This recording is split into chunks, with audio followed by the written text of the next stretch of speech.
Similar to Venturi meter, another application of Bernoulli's principle is the orifice meter. This is also used to calculate the discharge of the fluid flowing through the pipe. But here, the cross section of the pipe is not going to change in order to cause the pressure head difference between the two sections. In the orifice meter, the main component which is used is the orifice plate. These are the three types of orifice plates. This is the concentric plate where the inner hole will be concentric to the plate. Then this is the eccentric plate where the inner hole will be eccentric to the plate.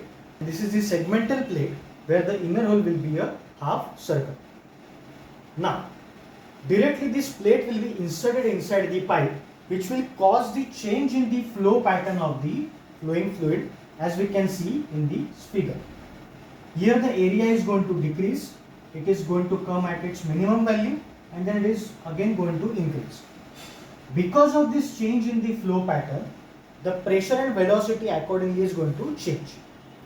Here the area is decreasing, because of which the pressure is going to drop and velocity is going to increase. Then just after the orifice plate, where the area is going to be minimum, the pressure will be at its minimum value and velocity will be at its maximum value. And just after this section, where the area is going to be minimum, which is also called as a vena contracta, the area is going to again increase, because of which the pressure is going to increase and velocity is going to drop. So this is how, because of this change in the pressure head difference will be created in between these two sections where the manometer will be connected, and using this manometer this pressure head difference will be measured. So x is the measure of this pressure head difference, and using this value of x, which is the difference in the level of manometric fluid in both the limbs, we will be able to calculate the pressure head difference using either of these two formulas.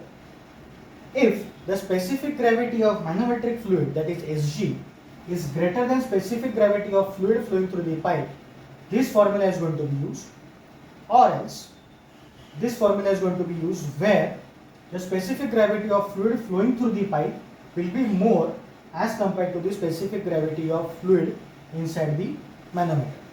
So as we can see, we will be getting the value of pressure head difference in between these two sections, which will be used to calculate the discharge.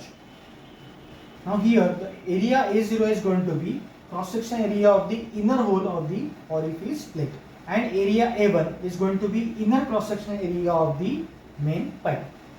So using all these values, we will be able to calculate the discharge of the fluid flowing through the pipe. Now here the value of CD, that is coefficient of discharge, is approximately around 0.6. So as we can see, as compared to Venturi meter, the value of CD is less here, because the loss of energy in the orifice meter will be more as compared to the Venturi meter. Now how these losses are more? Because of this change in the flow pattern, after the orifice plate, the fluid particles will try to separate it from the main stream, and it will try to move in the opposite direction. And this is called as the reversal of the flow.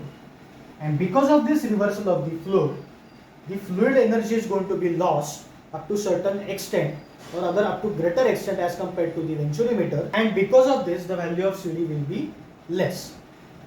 So this is how the value of discharge will be calculated using this orifice meter. I hope you have understood today's topic. If you have any doubt regarding this session, you can post your doubt in the comment section. If you are finding the content of this channel really interesting and helpful, then please do like, share and subscribe. Thank you.